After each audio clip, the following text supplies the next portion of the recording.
The cold hit me first, sharp, biting, and alive. 3 months in Winnipeg had made me forget what Thompson's winter really felt like.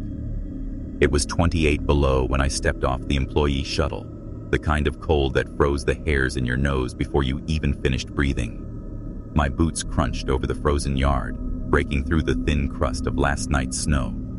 The medical release form was folded neatly in my jacket pocket, signed by Dr. Abernay. Cleared for full duty.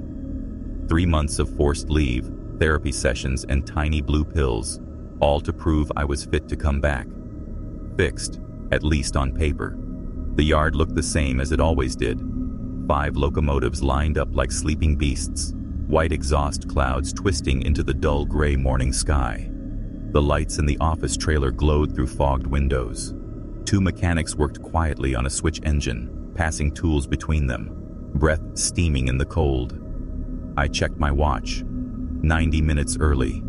The pills were supposed to help with that, help me relax. But I still couldn't stop myself. Old habits die hard. At least I'd managed 4 hours of sleep. That was something. Richardson. I turned to see Lewis Parker watching me from beside engine 487. He'd been with Canadian National for over 20 years, most of it spent running the northern routes. His face looked like old leather stretched tight over bone, eyes buried deep under the brim of a dark cap. "Welcome back to the ass end of nowhere," he said, voice flat as the snow around us. "Good to be back." The lie slipped out easily. Lewis studied me for a moment. "Medical signed off on you?" I patted my pocket. "All official. I'm good to go. You're on the Gillam run. Leaves at 2:15. He didn't move, just kept staring, like he was trying to see what was left of me. "You're replacing Martinez." The name hit harder than I expected. Gee, Reg had been my partner before. Everything. Before the panic attack at 3 in the morning. Before I started shaking so bad I couldn't hold the radio while Greg called for emergency protocols. "I heard he transferred south," I said. Lewis's expression darkened. "That what they told you?" The wind picked up, stinging my face with sharp bits of snow. I adjusted my scarf, pretending I didn't notice. "That's what personnel said. Something wrong?" He looked around, then motioned toward the locomotive. Inside. The cab of engine 487 was a furnace compared to outside. I took the conductor's seat while Lewis shut the door behind him with a dull clang. He reached into his coat and pulled out a folded piece of paper. "Greg's gone," he said quietly. My stomach dropped. "What do you mean, gone?" "Disappeared. 6 weeks ago. Routine Gillam run." He looked out the windshield toward the dark tree line. "Security footage shows him walking into the woods behind the north yard. Never came out." "That doesn't make sense," I said. "Greg wouldn't just..." They found his quarters untouched, coffee still warm, phone on the nightstand, wallet with cash inside. He just walked out. Lewis's eyes stayed on the window. Search and rescue went through 4 times. Nothing. Greg had been the most careful man I'd ever worked with, the kind who measured his coffee grounds by weight and double-checked switches no one else would have thought to. If he'd vanished, something had gone very wrong. "No investigation?" I asked. Louis shook his head and unfolded the paper. The creases were worn almost to tearing. "Company says he quit. Happens up here. Isolation gets to people." He handed the page to me. "Read this." It was a handwritten list in faded blue ink. 1. Count passengers against the manifest at every stop. 2. Never open doors for anyone not listed. If the train stops for more than 15 minutes, leave immediately. 4. Never stop during snowstorms. D. If a passenger speaks in riddles or mentions impossible places, respond but don't touch them. 6. Anyone claiming Churchill as a destination is lying. 7. The rider can only board when the train is still. 8. Keep the radio on channel 7 at all times, even if there's only static. I looked up. "What is this?" "Rules," Lewis said. "For the northern routes." These aren't in any manual. No, he said, but everyone who's lasted up here knows them. He tapped the list. Greg kept his copy in his pocket. They found it torn to pieces in his room. The chill in my chest had nothing to do with the cold outside. What's the rider?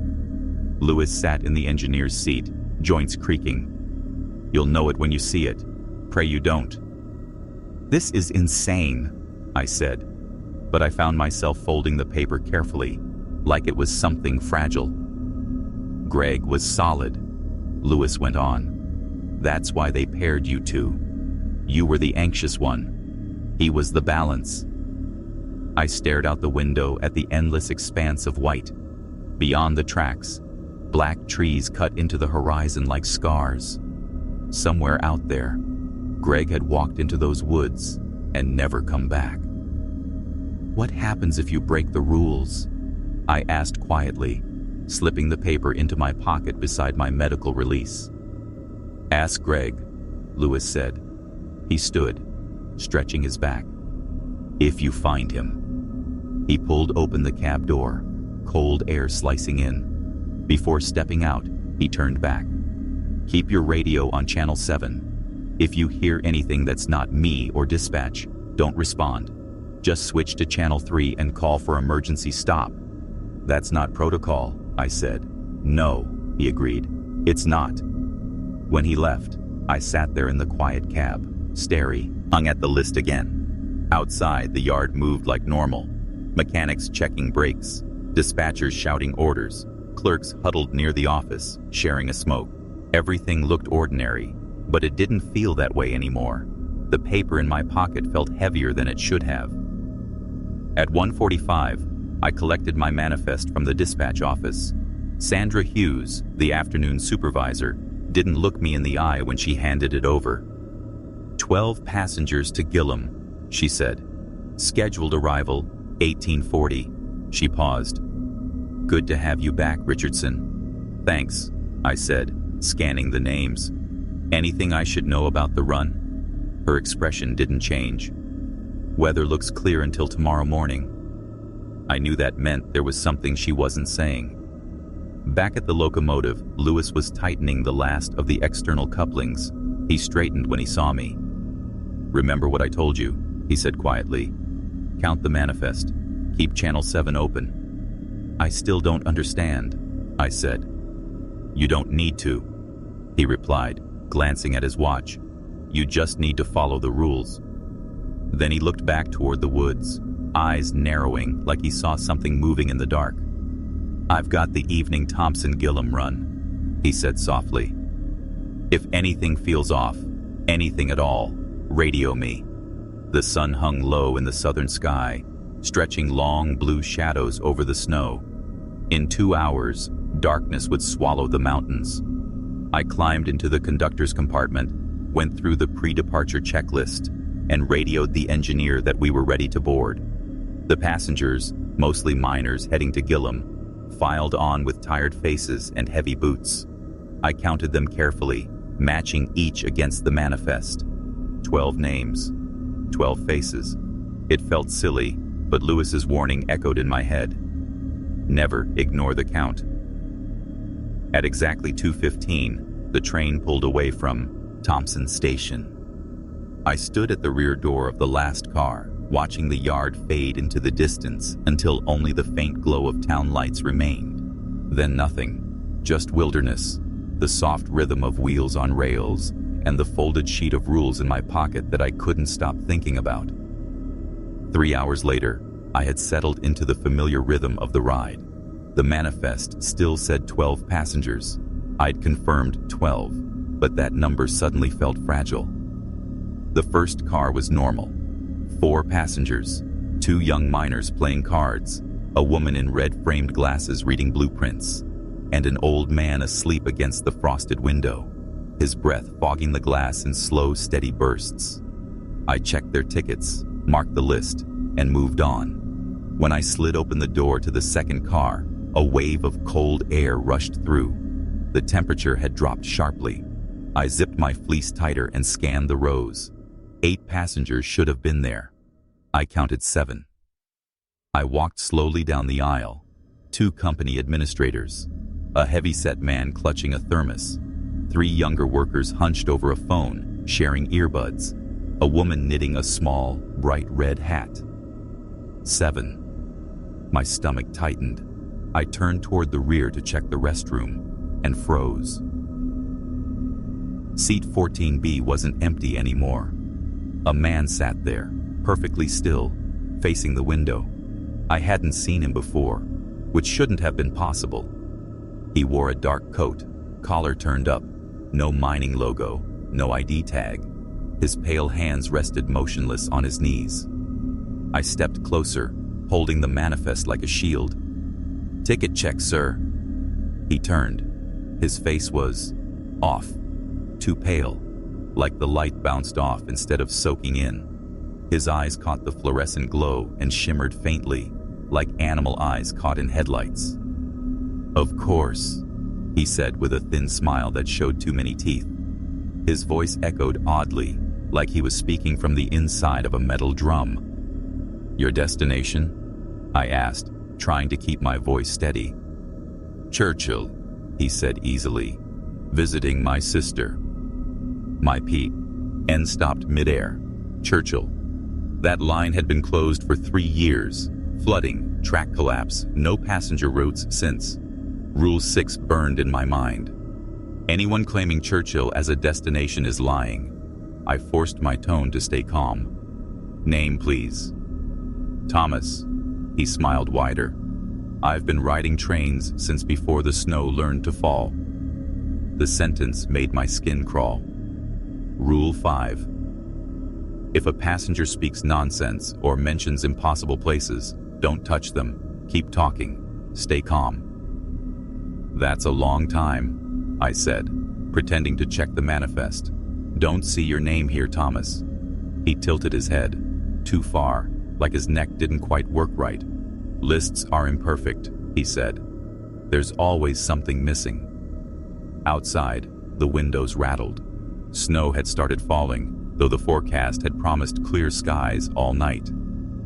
"Where did you board, Thomas?" I asked. "Where all journeys begin," he said softly. "Where waiting ends."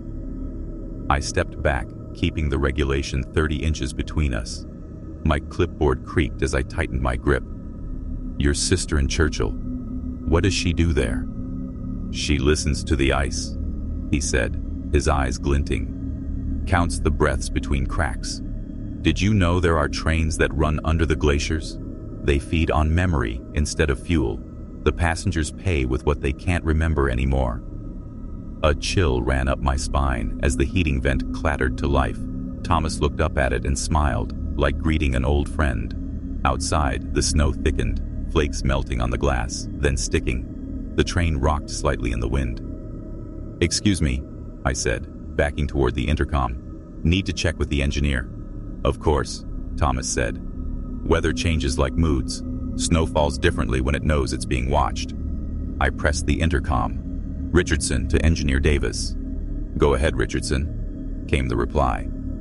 "Unexpected. Snowfall. Forecast said clear skies." Pause.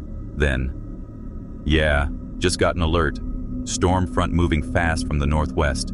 Visibility's okay for now, but it'll worsen soon." Rule 4 whispered in my head. Never stop during a snowstorm. "Understood," I said. "Keep me updated." I hung up the handset and stepped into the vestibule. My hands shook slightly as I pulled the rules from my pocket. Rule 4, Rule 6. Both seemed to throb against the page. I grabbed the radio and switched to Channel 7. "Richardson to Parker. Over." Static. "Richardson to Parker. Louis, do you copy?" Only the hiss of dead air. Louis had promised he'd be monitoring the run. He wasn't answering. Through the small window in the connecting door, I saw Thomas still sitting there, humming softly, fingers tapping against his knees in a slow, eerie rhythm. The snow outside had turned into a white wall. The storm was swallowing the world. I took a breath. I needed to count again. I had to be sure. Follow the rules. Always follow the rules. When I re-entered the car, Thomas looked up. His smile hadn't faded. "Tell me about yourself, Conductor," he said, and this time I could hear the faint sound of the storm whispering back through the glass, like it was waiting for my answer. "How do you pass the time when the wheels stop turning?" Thomas's question sent a chill through me that had nothing to do with the freezing air inside the car. "The wheels don't stop," I said automatically. "We keep schedule." Thomas smiled wider, his pale lips stretching unnaturally. "Except during snowstorms," he murmured. The intercom crackled to life before I could answer. Engineer Davis's voice sounded tight, uneasy. "Richardson, visibility's dropping below safe levels. Reducing speed." I turned toward the wall unit, keeping Thomas in the corner of my eye. "Copy that," I said. "Maintain safe speed. Can we continue?" Static filled the line before Davis's voice came back. "For now. I'll advise if conditions worsen." Outside, the snow was falling harder, blurring everything. The trees beyond the tracks had vanished into a wall of white. The train's motion had slowed so much I could feel each groan of metal beneath my boots. When I looked back, Thomas was watching me. His bright, gleaming eyes didn't blink. "The snow wasn't in your plans," he said quietly. It wasn't a question. "Weather changes," I replied, stepping away from the intercom but keeping distance. "That's why we have protocols." He tilted his head slightly. "Protocols," he repeated, savoring the word. "Rules written by those who survived long enough to write them down." The train lurched again, slowing further. Wind howled outside, making the car tremble. I needed to move, to check on the other cars and count everyone again. But leaving Thomas alone felt wrong, dangerous. "Engineering degree?" he asked suddenly. I blinked. "Pardon?" "Your training," he said. "You look like someone who understands machines. How they fit together, how they break." My stomach tightened. I hadn't told anyone at the company about my degree. That life was years behind me. "I should check the passengers," I said, ignoring the question. Thomas nodded, his expression oddly pleased. "The counted and the accounted for. Very responsible." His eyes held mine, calm and cold. "I'll be here when you return." It sounded like a promise. I backed toward the door, not daring to turn my back until I stepped into the connecting space. The wind outside screamed louder, and the floor vibrated with another deep groan. Then the intercom hissed again. "Richardson," Davis said, his voice taut with strain. "Visibility 0. Emergency protocols starting." My stomach dropped. That meant one thing. We were stopping. The train jolted, shuddered, then went still. The vibration under my feet faded until all I felt was silence. I looked out the window. The world had turned white. Nothing beyond the glass existed. "Dav," Iz's voice crackled again over the radio. "Complete stop. Visibility 0. Cannot proceed safely." I froze. 2 rules broken in seconds. No stopping in a snowstorm, and no remaining stationary beyond 15 minutes. I looked at my watch. 16:47. The countdown had started. "Copy," I said into the radio, trying to sound calm. "Maintaining position in second car." When I stepped back into the first car, the passengers barely noticed. The old man slept, the card players kept shuffling, and the woman with red glasses adjusted her lamp. I forced a steady breath and moved back to the second car. The temperature had dropped further. My breath came out in pale clouds. The heating system had failed completely. Thomas was still in seat 14B, but something about him was different. His posture was wrong, joints loose, like his bones no longer fit right. His grin was stretched too wide now, skin tight over his teeth. "Weather worse than predicted," he said, voice metallic and hollow. "Inconvenient for schedules, convenient for other things." I stood halfway down the aisle, clipboard clutched in my hands like it could protect me. "We'll be moving soon," I said. The other passengers watched me nervously. They felt it too, the shift in the air, the wrongness. Thomas tilted his head again, that impossible angle. "You believe that?" he said softly. "Because you need to." He began tapping his knee. The sound was sharp, too loud, like metal on metal. "Time is important now," he whispered. I checked my watch. 16:51. 4 minutes stopped. The wind howled around the train, making the windows hum. But beneath that noise, something else joined in, a rhythmic thudding above us, a slow, deliberate sound moving along the roof, step by step. Thomas stopped tapping. His eyes flicked upward, and his smile widened. "My friend is punctual," he said. "Always arrives when expected." The lights flickered twice, then steadied. Passengers looked up. The woman with the knitting needles made a small whistle sound. "Is there something wrong with the train?" Before I could answer, Thomas turned to her. "Not with the train," he said. "With the spaces between stops." The woman stared at him, confused. I forced myself to speak. "Just a whiteout delay," I said.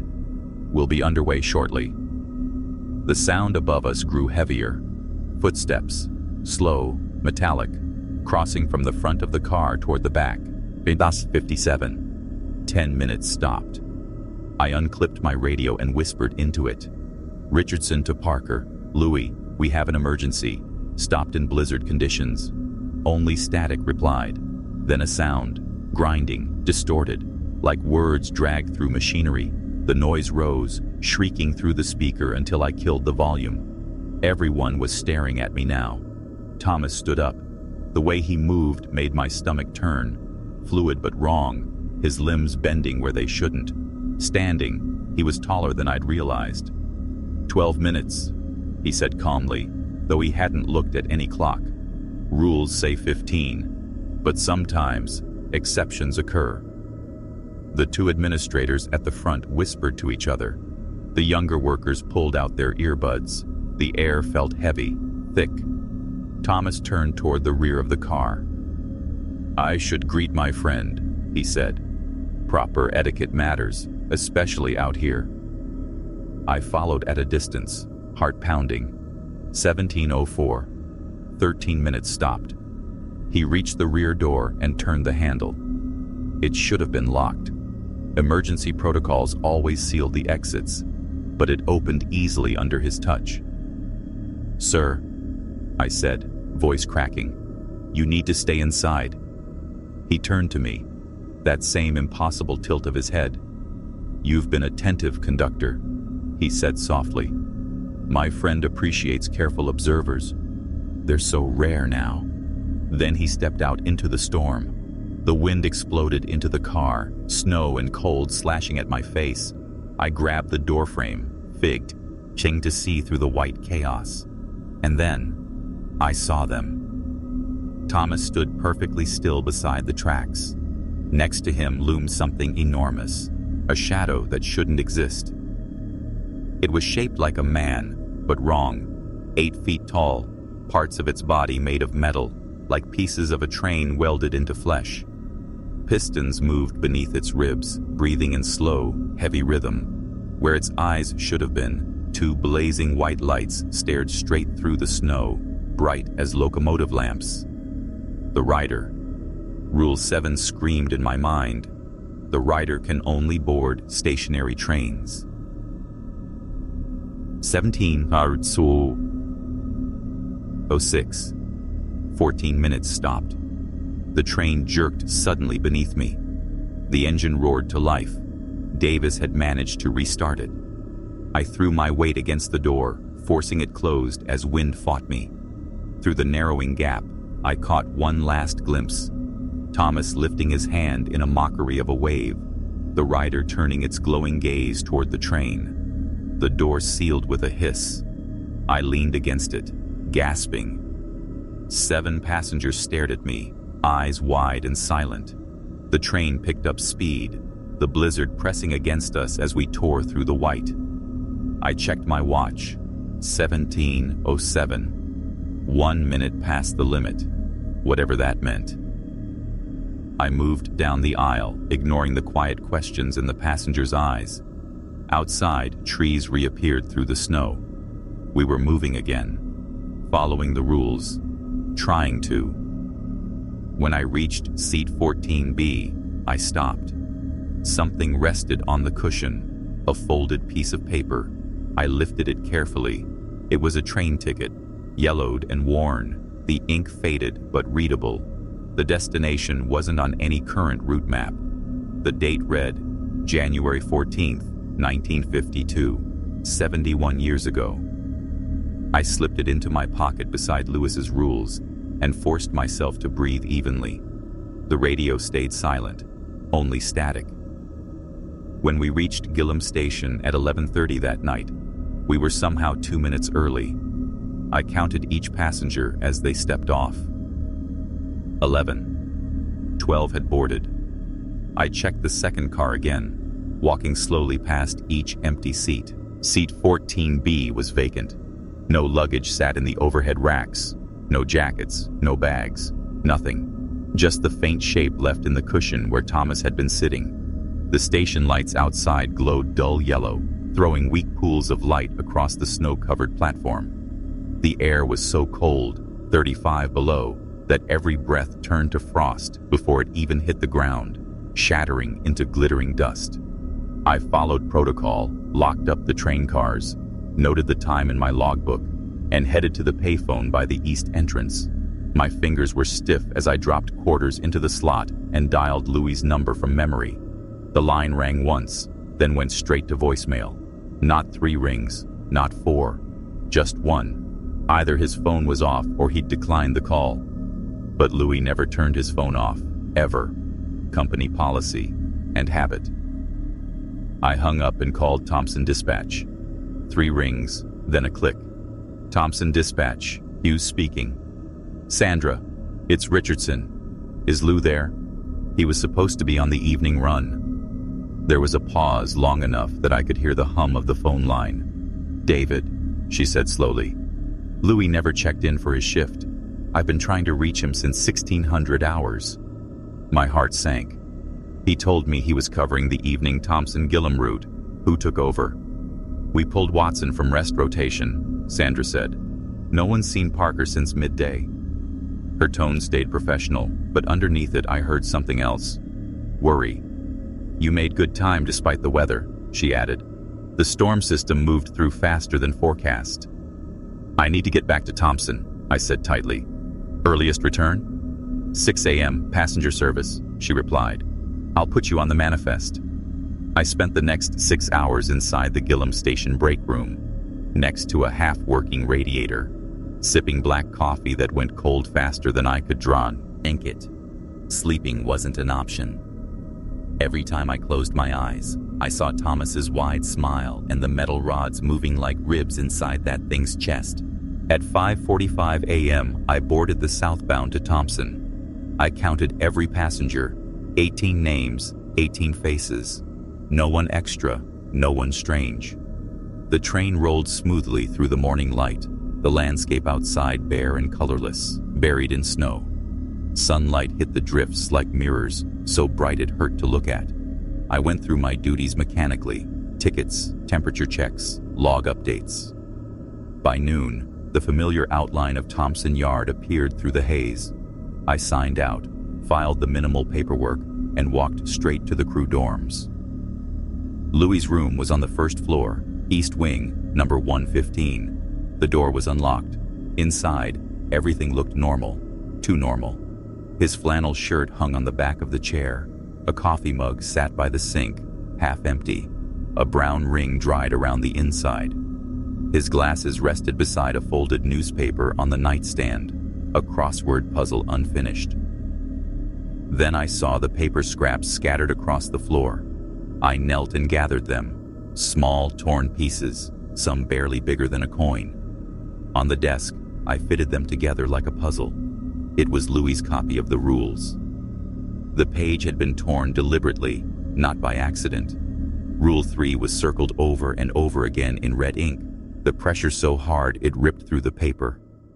Leave if the train stops more than 15 minutes.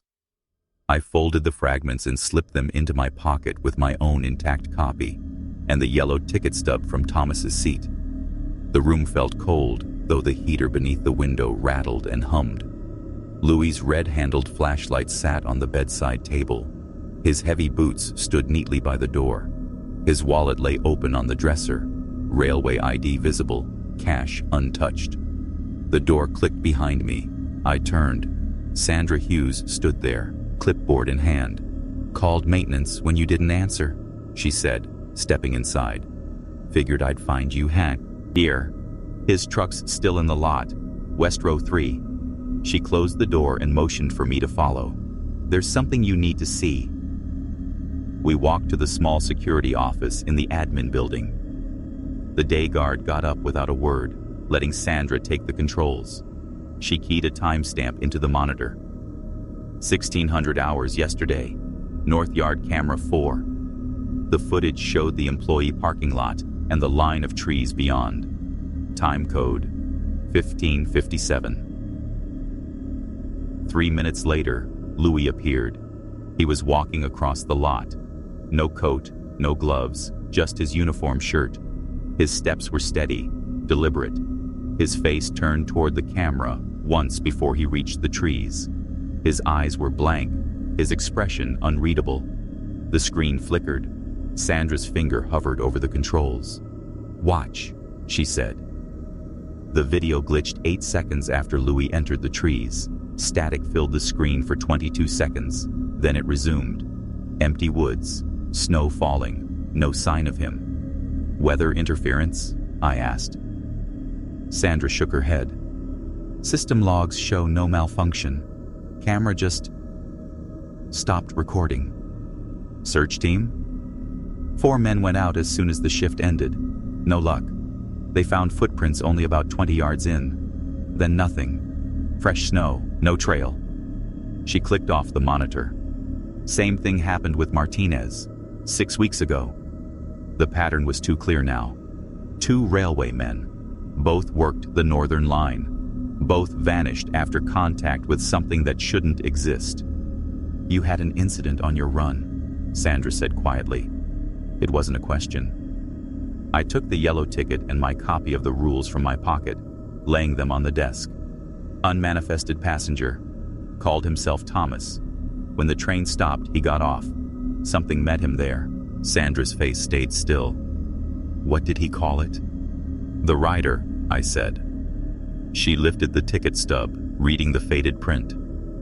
"January 14th, 1952, she said aloud. "Yesterday's date," I confirmed. 71 years apart. She looked up at me then, the first real emotion showing in her eyes. "There's a southern transfer open. Winnipeg to Brandon. Regular hours, no night runs. A way out.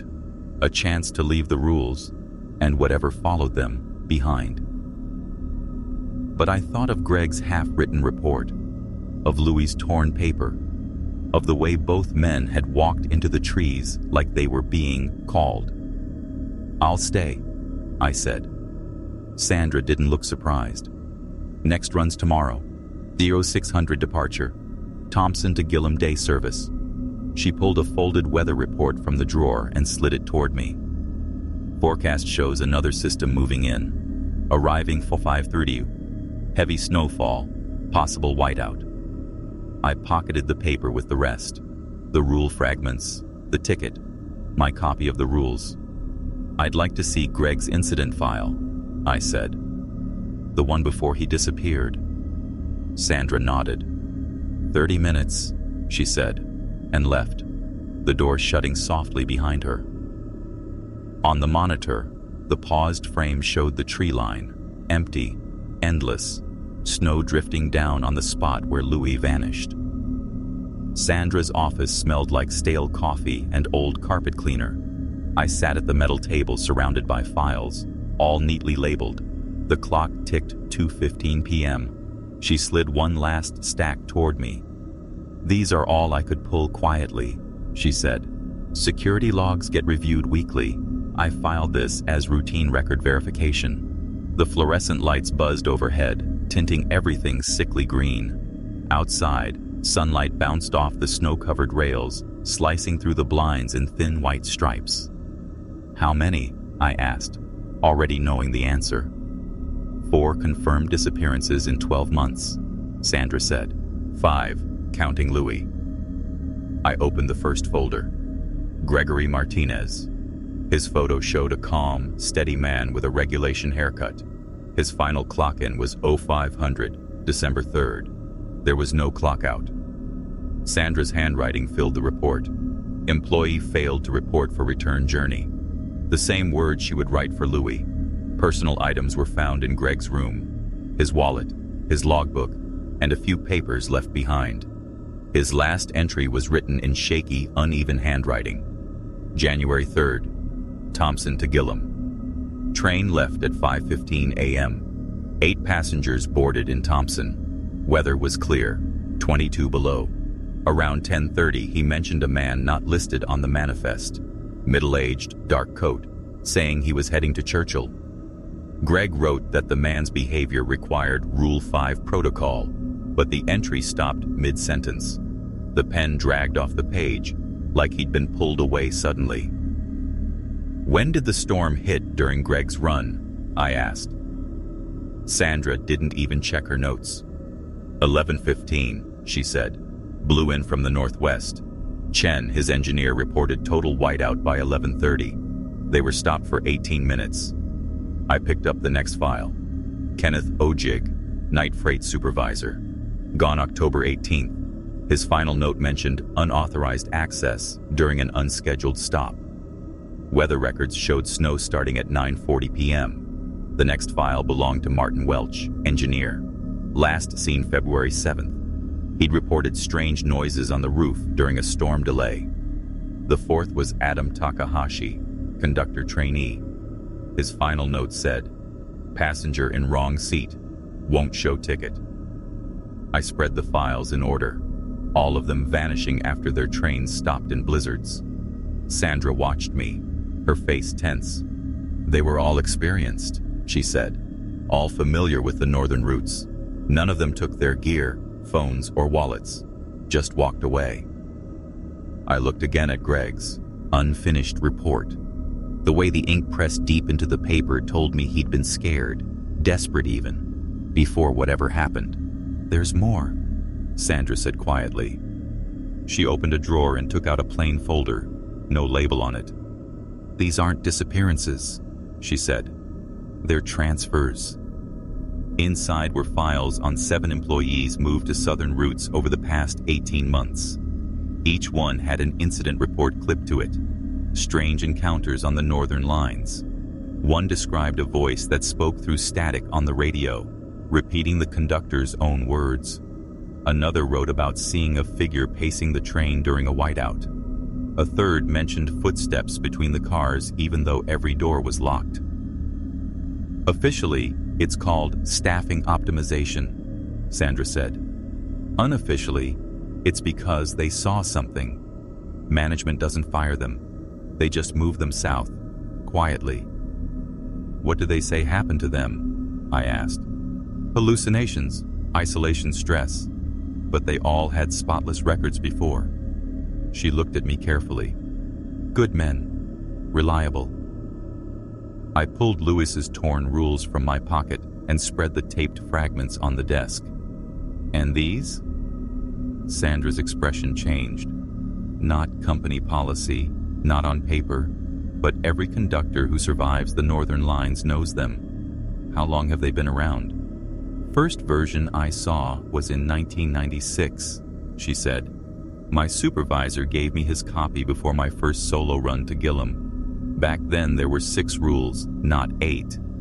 That meant the list grew over time. Each edition written in response to something new, something deadly. Every time someone doesn't come back," I said softly. She nodded. "Exactly." Sandra moved to the window, closing the blinds against the glare of the snow. "The company's been running these lines for over 100 years, she said. "Through forests, frozen rivers, and places no map labels right. I believe there are things out there we don't understand, things not meant to be seen. I looked over the files again. Then, why keep the trains running? Because people depend on them, she said. Gilham, Churchill. These towns would freeze without supplies, because a few disappearances spread across decades are easier to explain away than the truth. A small calendar on her desk had tomorrow's date circled in red. My departure. Your run leaves at 6 tomorrow morning, she said. Thompson to Gilham, day service. She slid a weather report across to me, a blizzard warning, starting at 5:30 a.m., temperatures dropping below 30, exactly the conditions that triggered every disappearance in those files. I meant what I said earlier, Sandra continued. You can take the Winnipeg-Brandon transfer, regular hours, no night runs, no storms, a way out. The office fell silent except for the clock ticking and the hum of the heater. Outside, the light was fading fast. Someone has to run the route, I said finally. Sandra didn't argue. 14 passengers tomorrow, mostly mining workers.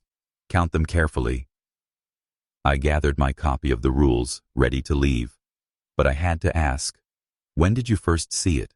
The rider? She went still, her eyes distant. For a long moment, she didn't speak. Then softly, February 12, 1997. Freight run to Gilham. Storm stopped us about 20 miles north of Thompson. I saw something moving between the trees. Tall, wrong somehow. Our engineer had a heart attack 6 hours later. She opened her drawer and handed me a small metal flashlight, same kind Lewis had carried. Channel 7, she said quietly. If you need help, batteries are fresh. I took it, feeling its weight. What happens if it boards?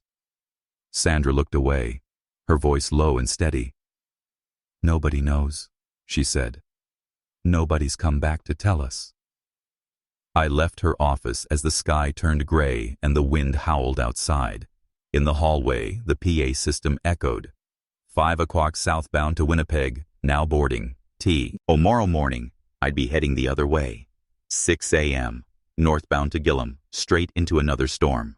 In my pocket, the torn rules rustled beside my own copy. Rule 7 seemed to burn through the paper. The rider can only board stationary trains.